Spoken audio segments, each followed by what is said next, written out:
1월 25일 오늘 만나 성경 말씀은 여호수아 17장 3절에서 4절 말씀입니다. 므낫세 자손 가운데 슬로브핫이라는 사람이 있었다. 므낫세의 아들 마길은 길르앗을 낳았고 길르앗의 아들 헤벨은 슬로브핫을 낳았는데 슬로브핫은 딸만 낳았으며 아들이 없었다.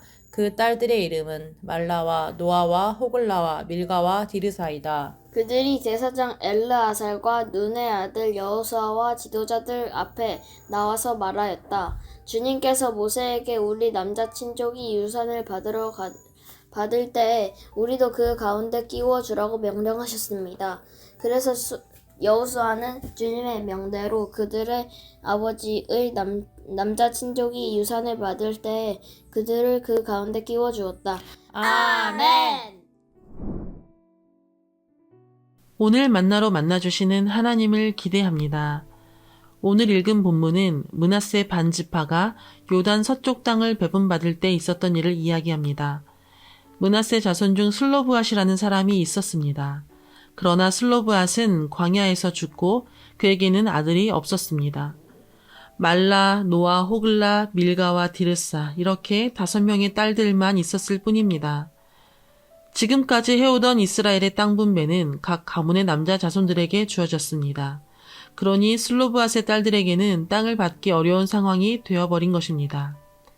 그렇게 되면 므낫세 가문 가운데서 슬로브핫의 이름은 영원히 지워져 버리게 됩니다. 이때 슬로브핫의 딸들은 하나님께서 모세에게 하신 말씀을 가지고 여호수아에게로 나아옵니다. 하나님께서 모세에게 하셨던 말씀을 읽어주며 남자 친족이 유산을 받을 때에 슬로브핫의 딸들도 끼워주라는 하나님의 명령을 기억하게 합니다. 이들이 기억해낸 하나님의 말씀은 민수기 27장으로 거슬러 올라갑니다.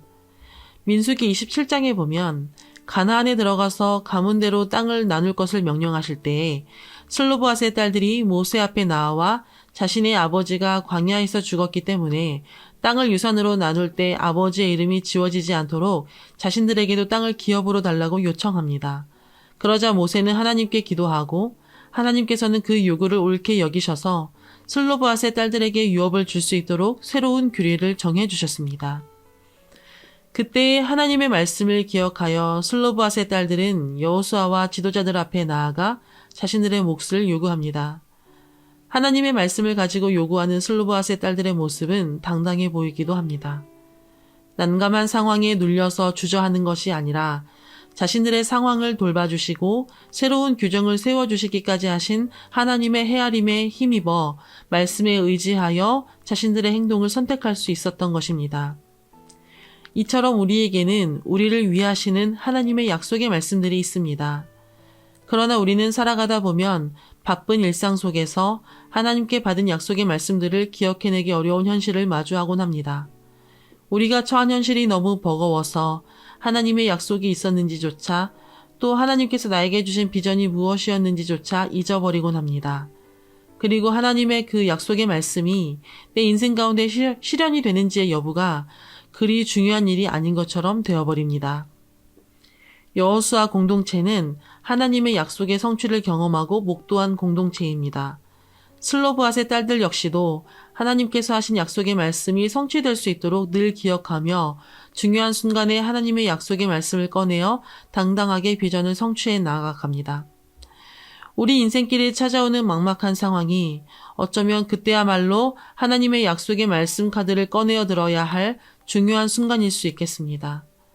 상황이 주는 막막함에 무기력해지거나 소망 없는 자가 되는 것이 아니라 여전히 유효하고 영원하신 하나님의 말씀이 우리에게 있다는 것을 기억하고 그 말씀에 의지하여 우리의 삶을 하나님 앞에 맡기고 나아갈 수 있게 되기를 소망합니다. 또한 슬로브핫의 딸들이 땅을 얻을 수 있었던 또 다른 이유 하나는 여호수아와 지도자들이 하나님의 말씀에 순종하였기 때문입니다. 남자 자손들만이 땅 분배에 참여하는 시대적 정황이 있었지만 새로운 도전과 변화를 요구하시는 하나님의 말씀 앞에서 빠르게 반응하고 순종하였습니다. 말씀 앞에서 자신들의 익숙한 방식들을 내려놓았습니다. 각 개인이나 공동체는 그동안 쌓아왔던 습관이나 존재 방식에 변화가 생기는 것을 두려워하고 불편해합니다. 겪어보지 않았기 때문에 불편할 수 있으며 불편한 것은 좋은 일이 아니기 때문입니다. 그 불편함이 싫어서 하나님께서 요청하시는 말씀을 외면하지 않았는지 돌아보게 됩니다. 우리가 날마다 말씀을 묵상하는 것은 우리의 모습을 돌아보며 새로워지기 원하시는 하나님의 뜻을 담기 위함입니다. 보다 더 성숙한 사람이 되기 위함입니다. 새로운 변화를 요청하실 때 나의 굳어진 생각들을 내려놓고 하나님께 새롭게 우리의 삶 가운데 역사하실 수 있도록 마음을 부드럽게 하여 자리를 하나님께 내어드리는 일이 필요합니다. 오늘 나에게 그리고 속한 공동체에 요청하시는 새로운 변화와 도전은 무엇입니까? 하나님의 말씀에 귀를 기울여 보다 더 성숙한 그리스도인 공동체가 될 수 있게 되기를 소망합니다. 기도하겠습니다.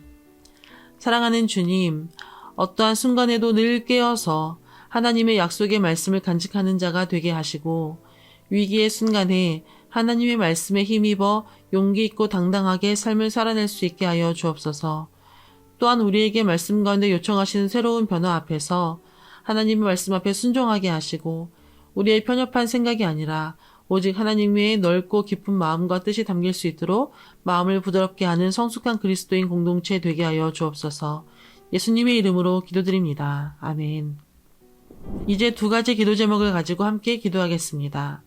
첫째, 언제나 하나님의 약속의 말씀을 간직하고 늘 깨어 있어서 어떠한 순간에도 용기 잃지 않고 당당하게 하나님의 말씀에 힘입어 승리하는 자가 되게 하시고 하나님께서 요청하시는 새로운 변화 앞에 순종할 수 있는 온유함을 주옵소서.